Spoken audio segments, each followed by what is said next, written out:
Bonjour, je suis ravie de te retrouver ou de te rencontrer pour la première fois. Aujourd'hui, je te propose un podcast. Comment garder son centre, discerner le vrai du faux et aimer quand tout brûle autour de nous. 2026, l'année du cheval de feu, et je te propose de ne pas perdre ton âme dans cette course. Je m'appelle Véronique de Chantemin. Je suis énergéticienne intuitive et accompagnatrice en libération des mémoires karmiques et transgénérationnelles. Ce qui m'anime, eh bien, c'est d'accompagner les personnes qui sentent qu'un changement profond est nécessaire. Les personnes qui veulent retrouver leur voix et surtout leur voix intérieure, bien sûr, pour se réaliser dans leur vie. Je crois profondément que lorsqu'une personne se libère de ce qui l'encombre, de ses blocages, des schémas limitants qui se répètent, ça ne change pas que sa vie, ça rayonne. Pour moi, ça participe à quelque chose de plus grand, de plus lumineux, pour tout le monde d'ailleurs.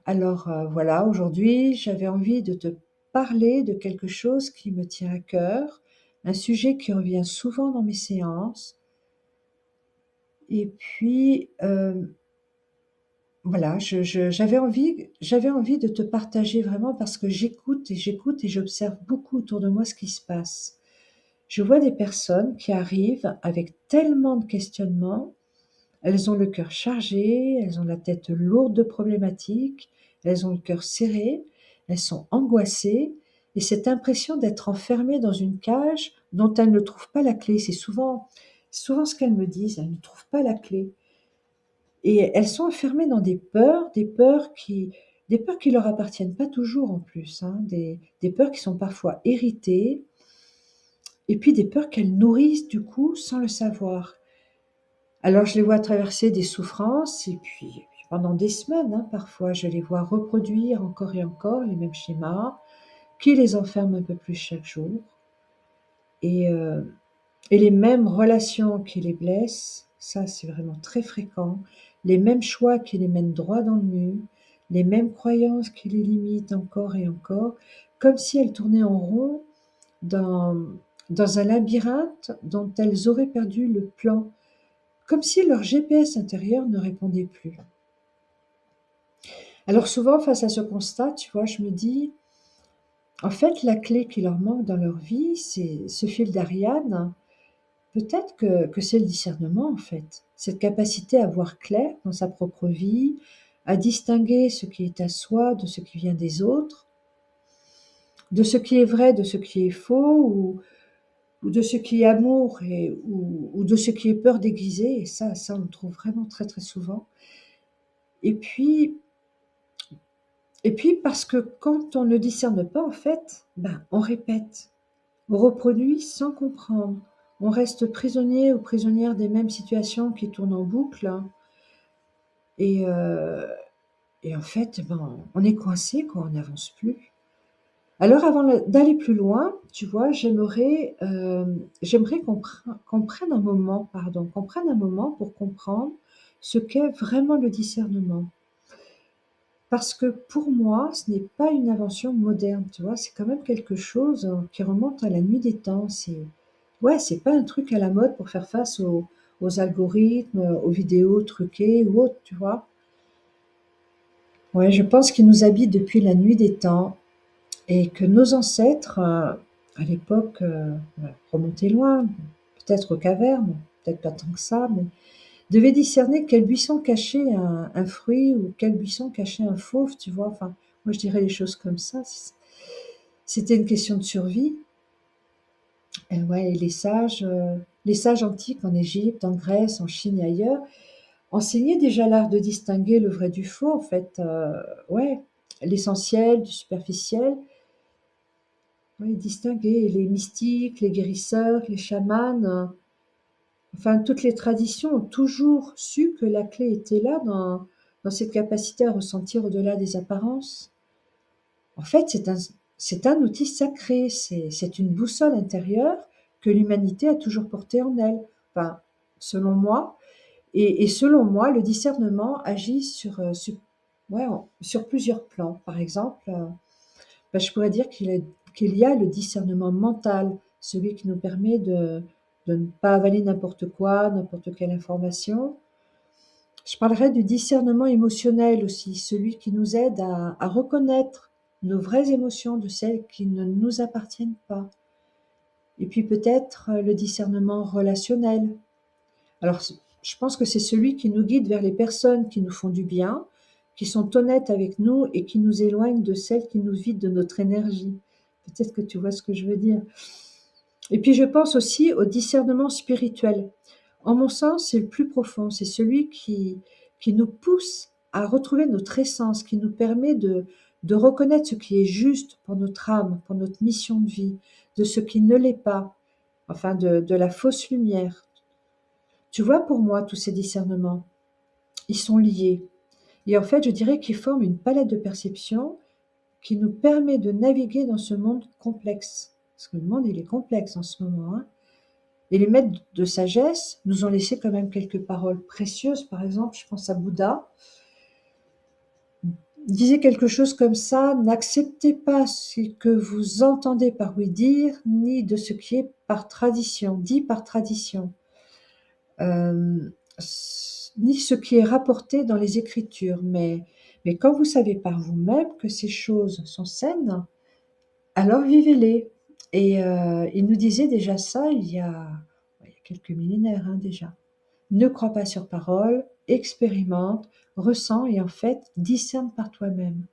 Si cet outil est éternel, son utilité, ben, elle change avec le temps. Et aujourd'hui, en 2026, dans cette année du cheval de feu, qu'on peut dire galope à toute allure, le discernement n'est plus une option. Je pense que c'est réellement une nécessité. Je pense que c'est vraiment une nécessité, je dirais, parce que aujourd'hui, par rapport à ce qui se passe dans nos vies, dans le monde, eh bien ça résonne fort. Il me semble que jamais les illusions n'ont été aussi parfaites et aussi que jamais les masques n'ont été aussi difficiles à déceler.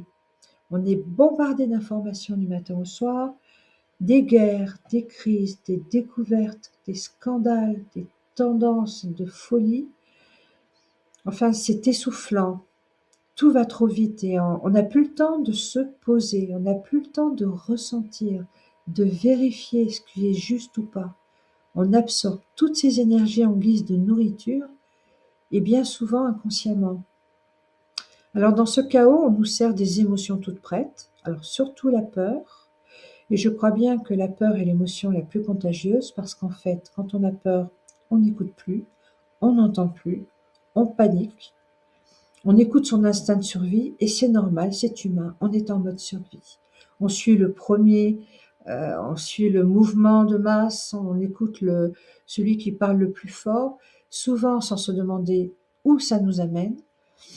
Et puis en fait, l'histoire, et notre histoire bien souvent, nous en laisse une cicatrice, et bien souffrante malheureusement. Alors, dans ma réflexion, j'ai eu envie de te proposer de cheminer ensemble pour nous éclairer, en se posant et en discernant au mieux. Je vais te partager des épisodes dans lesquels nous allons explorer différentes situations de notre époque et voir comment le discernement peut nous éclairer. Nous parlerons de l'intelligence artificielle, tu vois, un petit peu ce miroir de nos âmes qui répète nos schémas et nous tend parfois un reflet bien dérangeant de nous-mêmes.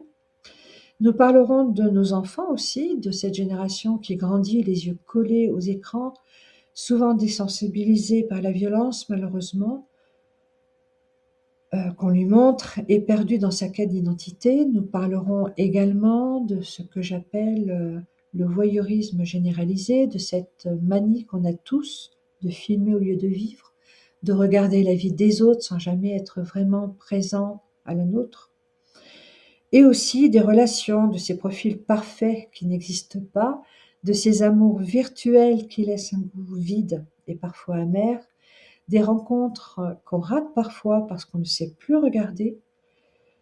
Et puis il y a aussi bien sûr des faux guides, des marchands de lumière qui parfois n'ont jamais connu l'ombre et proposent des formations, des guérisons en 3 clics, toujours en passant bien faire. sans jugement, bien sûr, je ne juge personne. Et bien sûr, nous parlerons de nous, de nos schémas qui se répètent, de nos mémoires qui nous enferment, de cette capacité que nous avons à tout transformer.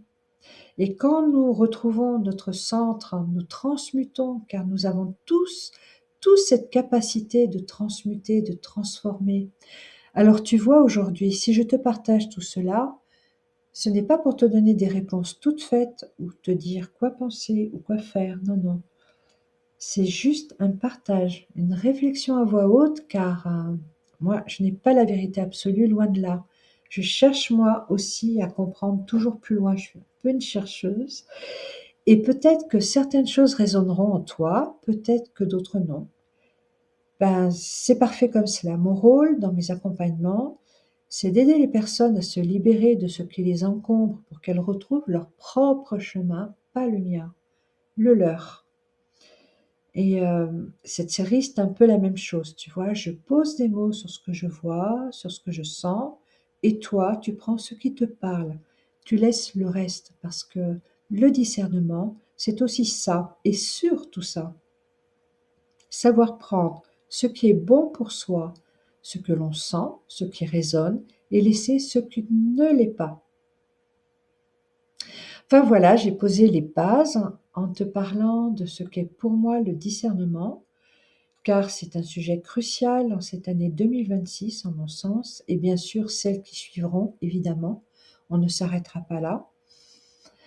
Et dans dans le prochain épisode, je te proposerai le premier grand thème, l'intelligence artificielle. Nous verrons comment elle répète